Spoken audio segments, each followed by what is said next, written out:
Hello दोस्तों, नमस्कार। आज हम मध्य प्रदेश के इंदौर के बारे में चर्चा करेंगे, जहाँ पे पानी के कारण 15 लोगों की मौत हो गई। जैसा कि आप देख सकते हैं यहाँ पे कि इंदौर वही शहर है जिसे करीब पिछले 8 साल से देश का सबसे स्वच्छ शहर कहा जा रहा था। वही इंदौर है जिसकी सफाई की मिसाल दी जाती थी। कहीं भी ऐसा बोला जाता था कि इंदौर जाकर देखिए, इंदौर कितना साफ़ है। लोगों को गर्व होता था स्वच्छता की बातों को सुनकर। लेकिन इसी शहर के भागीरथपुरा के इलाके में बीते दिनों में जो हुआ वह एक सदमे के बराबर है, जिससे कि नाले में मतलब कि पीने वाले पानी में गंदा पानी आने लग गया और पानी धीरे धीरे वो जहर बनता चला गया। ऐसा जहर जिस कई जिंदगियां ले ली, साथ में सैकड़ों लोगों को अस्पताल के बेड तक पहुंचा दिए। इस घटना के बाद मौत की संख्या को लेकर मेयर, मंत्री और अफसरों के बयान सामने आते गए और आंकड़े लगभग अलग अलग बताते गए। मंत्री कैलाश विजयवर्गीय के बयान सामने आया। उन्होंने कहा कि करीब 1400 लोग बीमार हुए, जिसमें कि 200 लोग अस्पताल में भी भर्ती है, जो डेंजर जोन से बाकी बाहर है। एक ही ऐसा पेशेंट है जो कि वेंटिलेटर पे भी है, मतलब उनका इलाज वेंटिलेटर पे चल रहा है।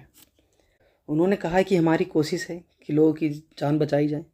उनकी सूची तैयार कर ली गई है। जिन्होंने अस्पताल में पैसे देकर इलाज करवाए, उनके पैसे वापस किए जाएंगे। आधिकारिक तौर पे मृत्यु की पुष्टि 4 हुई, लेकिन कुछ मुख्य मीडिया जो कि मुख्य स्ट्रीम मीडिया है वो लोग 9 बताएं। लेकिन हाल ही में अगर ऐसा पता चला है कि जहाँ पे ग्राउंड रिपोर्टिंग जो लोग कर रहे हैं उन्होंने 15 बताया। वहीं इंदौर के मेयर के ने कहा कि हमें जानकारी मिली है कि दूषित पानी से फैले डायरिया से अब तक 10 लोगों की मौत हो चुकी है। यह कहानी सिर्फ एक हादसे का नहीं है, कहानी लापरवाही का है, अनदेखी का है। सिस्टम की सुस्ती और जवाबदेहिता से बचने की कोशिश की जा रही है। यह कहानी उन शिकायतों की है जिन्होंने महीनों तक अनसुना किया। यह कहानी उन लोगों की है जिन्होंने बार बार पानी गंदा का आ रहा है, बदबू आ रहा है लेकर कहा, लेकिन कोई सुनने वाला नहीं था। शिकायतें लगातार चल रहे थे, लोग लगातार पत्र लिख लिख कर आगे जवाब दे रहे, मतलब कि बताए जा रहे थे, लेकिन फिर भी इन सब चीज़ों को कोई नहीं सुना, अनदेखा किया। और आज ये परिणाम हुआ है कि लगभग 15 लोग, जिसमें कि जान चली गई, और कई लोग जो कि बेड रेस्ट पे। जैसे जैसे पानी में बदबू आना शुरू हुआ, वहाँ पे लोगों ने शिकायत करना स्टार्ट किया। यह सब एक अचानक से नहीं हुआ। कई दिनों से घरों में पानी आ रहा था, उसमें बदबू रंग बदल रहा था। कई लोग ने पानी उबाल कर पीना शुरू कर दिया, कई तो मजबूरी में वही पानी इस्तेमाल करते रहे। यह शिकायत पार्षद तक पहुँची तथा विधायक तक भी पहुँच गई, लेकिन कुछ नहीं हुआ। स्थिति पहले के जैसा ही था। लोग बदल नहीं रहे थे, या फिर जो ऊपर के लोग हैं, जो फिर पार्षद के या विधायक है, जिनकी वो मजबूरी है, जिनका वो कार्यभार है, जो ये कार्य को देख रहे होते हैं, वो लोग अनदेखा करते चले गए।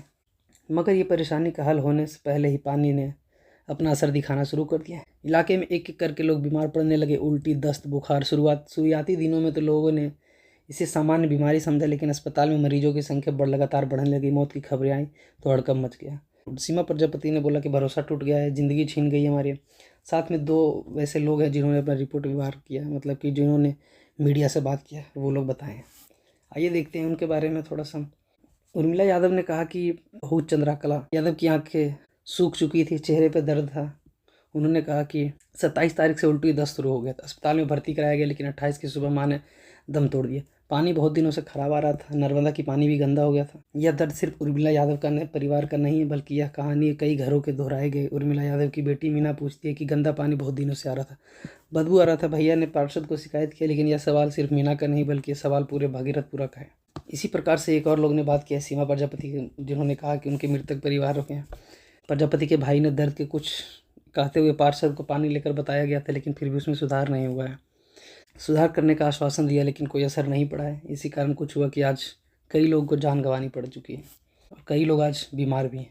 जांच में जो सामने आया है रंगटे खड़े कर देने वाली बात है, जिसमें कि मुताबिक इलाके में जो भी खुदाई चल रहा था, ड्रेनेज सिस्टम जैसे चल रहा था, जो ड्रेनेज सिस्टम था वैसे यहाँ का पाइप फट गया और वो पानी जो है इसमें आकर मिक्स हो गया, और यही धीरे धीरे धीरे धीरे घरों में जाना प्रारंभ हो गया, जिसमें कि पानी की टंकी दूषित हो गई। यानी कि जिस पानी को लोग रोज़ पी रहे थे उसी में सीवेज मिला हुआ था। यह पानी धीरे धीरे लोगों के शरीर में जाना प्रारंभ हुआ और वो एक जहर का काम कर गया। वहीं हम लोकल रिपोर्ट की माने तो जब उस पानी का बाद में लैब टेस्ट किया गया तो इस आशंका से पुष्टि की। अधिकारियों ने बताया है कि दूषित पानी के कारण डायरिया फैल गया था लोगों के में। कम से कम 4 मौतें की पुष्टि लैब रिपोर्ट में हुई है, जबकि कुल मौतें की आंकड़ा 7 तक पहुंच चुका है। हाल में 15 मौतें हो चुकी है और लगभग सोचिए 1400 लोग इससे ज़्यादा प्रभावित भी हो चुके हैं। अगर आगे हम एक रिपोर्ट की बात करें तो जिसमें कि अस्पताल में जंग लगा है, जिसमें कि 1714 घरों ने सर्वे हुआ है, जिसमें कि 8571 लोगों की जांच की गई, जिसमें से 338 लोग जो है उल्टी दस्त के लक्षण मिले हैं। 272 मरीज जो है अस्पताल में भर्ती कराया गया। 210 मरीज जो है अभी अस्पताल में ही है, और 32 ऐसे मरीज हैं जो कि ICU में भर्ती हैं। अस्पताल में एक जैसी घटना है, एक जैसी कहानी है। कमज़ोर शरीर, डिहाइड्रेशन, डरी हुई आंखें और बाहर खड़े परिजन के अंदर बेचैनी कि कब हमारे लोग सही होकर बाहर आएंगे। मौत के बाद सियासत भी चल गया है, जो कि आम सी बात है। लोग अपना राजनीतिक तौर तरीके से बात करने आ जाते हैं, लेकिन ये लोग जो भी हो रहा है, जितने भी लोग मारे जा रहे हैं, इसमें ये सरकार की लापरवाही है, ये वहाँ का सिस्टम का लापरवाही है। ये कोई भी सरकार हो, आज मध्य प्रदेश में हुआ है, कल कहीं भी हो सकता है। ऐसी चीज़ें नहीं होनी चाहिए। पानी एक ऐसा बेसिक ज़रूरत है जो कि हर व्यक्ति को मिलना ही चाहिए। अगर लोग एक दिन में पानी नहीं पिएंगे तो उसके बिना नहीं रह सकते। अगर एक दिन खाना नहीं खाएंगे तो वो रह लेंगे, लेकिन पानी के बिना वो नहीं रह सकते। और अगर आज इंडिया 4th लार्जेस्ट इकोनॉमी बन चुका है, फिर भी लोग के साथ अगर बेसिक आधारभूत आवश्यकता जो है पानी, स्वास्थ्य, ऐसी चीज़ें में अगर समस्या आएगी तो फिर क्या होगा। ये सब चीज़ नहीं होनी चाहिए। चीज़ें साथ में जितने भी डिपार्टमेंट हैं उन सभी को इसके ऊपर ध्यान देना चाहिए और चीज़ों को आगे सही तरीके से करना चाहिए। ये राजनीतिक तौर पे प्रत्यारोप लगते रहे हैं, कोई भी पार्टी हो, कोई भी किसी भी तरीके का हो, तो इन सबसे ऊपर उठकर मानवता के ऊपर ध्यान देना चाहिए और लोगों को आगे बढ़ना चाहिए। और इसे निवारण करने के लिए इस चीज़ों को कैसे सही किया जाए उसके ऊपर ज़्यादा ध्यान देना चाहिए, बशर्ते कि राजनीति करने से। जैसे कि विपक्षी पार्टी ने अभी जो सत्ता में उनके ऊपर आरोप भी लगाया है, FIR हुई है। उन्होंने कहा है कि सिर्फ 3 अधिकारियों के निलंबन इस त्रासदी के लिए काफ़ी नहीं है और कड़ी से कड़ी एक्शन ली जाए।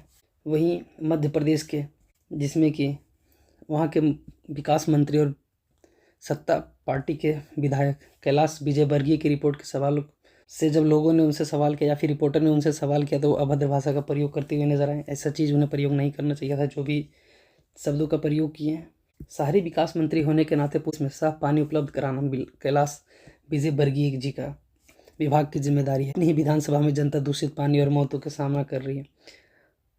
पूछने पर उनके बोल बिगड़ गए। यही सवाल खड़ा हुआ है कि जब शहरी विकास मंत्री के विधानसभा नगर में ही ऐसे जिम्मेदारी के साथ काम नहीं किया जा रहा है तो बाकी शहर का क्या होगा। घटना का वीडियो सोशल मीडिया पर बेहद कम वक्त में वायरल हो गया। इसके बाद मंत्री ने मीडिया पोस्ट के जरिए खेद जताई कि मैं दुखद खेद प्रकट करता हूं कि हम लोग बहुत बिजी थे या फिर ऐसी घटना को देखते हुए मुंह से कुछ निकल गया। तो आप उन सब चीज़ों को समझ सकते हैं, लेकिन हमें लगता है कि एक सम्मानीय व्यक्ति होने के नाते आपको चीज़ों को बहुत सोच समझ कर बोलना चाहिए, क्योंकि आज के समय में चीज़ों लोगों के ऊपर बहुत ज़्यादा असर पड़ता है। और बात रही इसके आगे की, तो इसका जिम्मेदार कौन है। सरकार ने जांच बिठा दिए। मुख्यमंत्री मोहन यादव को खुद इंदौर पहुंचकर अस्पताल में मरीजों से मिले, सख्त कार्रवाई करने का भरोसा दिलाया। अतिरिक्त मुख्य सचिव संजय दुबे ने कहा है कि इलाके की पाइपलाइन की जांच की जा रही है और भविष्य में ऐसी घटनाएं रोकने के लिए पूरे राज्य में एक स्टैंड ऑपरेटिंग प्रोसीजर लागू कर दी गई है। ये जो सिस्टम फेल हुआ है, जिसके वजह से लोग ज़िंदगी अपना गंवा दिए हैं, किसी का जिसमें करीब एक 9 महीने का बच्चा है, 7 से 9 महीने का बच्चा, उसका भी मौत हो गया है। कुछ सवाल पैदा होते हैं जिसमें कि ये घटना होने के बाद भी क्या लोग जागेंगे। अगर महीने पहले शिकायत पर ध्यान दिया जाता तो आज यह ज़िंदगी बच सकती थी। देश का सबसे स्वच्छ शहर में पानी ही इतना जहरीला कैसे हो गया। और सबसे बड़ा यह सवाल है कि लापरवाही की कीमत कौन चुकाएगा। भागीरथपुरा की हर गली में गम है, हर आंखें आंसू और दिल में गुस्सा है। यह पानी गंदा नहीं था, कई लोगों के लिए यह मौत बनकर आया। कुछ प्रश्न हमारे सामने या फिर सरकार के सामने, उन्हें जवाब देना चाहिए। या फिर जो भी सिस्टम में काम कर रहे हैं, जब उन्हें शिकायत पहले मिला तो वो क्यों नहीं सही हुए। उन्हें सही चीज़ें करनी चाहिए थे। आज ये जो 15 परिवार जो है, 20 परिवार जो भी लोगों का जान गया है, जो भी इससे जूझ रहे हैं, वो कौन बताएगा। देश का सबसे स्वच्छ शहर इंदौर जैसे शहर में ऐसी घटनाएं हो जाती हैं। मानते हैं कि जो पुराना पाइपलाइन था वो बहुत दिनों से ऐसा चल रहा था, लेकिन फिर भी चीज़ों को समझना चाहिए। ऐसे टाइम पे जांच करते रहना चाहिए। अगर ऐसा कोई सामाजिक तौर पे या फिर सार्वजनिक तौर पे कोई शिकायत आ रही है तो उसके ऊपर जल्द से जल्द निर्णय लेना चाहिए, ना कि उसे नज़रअंदाज करना चाहिए। तो बाकी आप क्या ओपिनियन रखते हैं, आप भी अपना बताएं। आज के लिए इतना ही, बाकी मिलते किसी नए लेक्चर के साथ। तब तक के लिए थैंक यू। जय हिंद।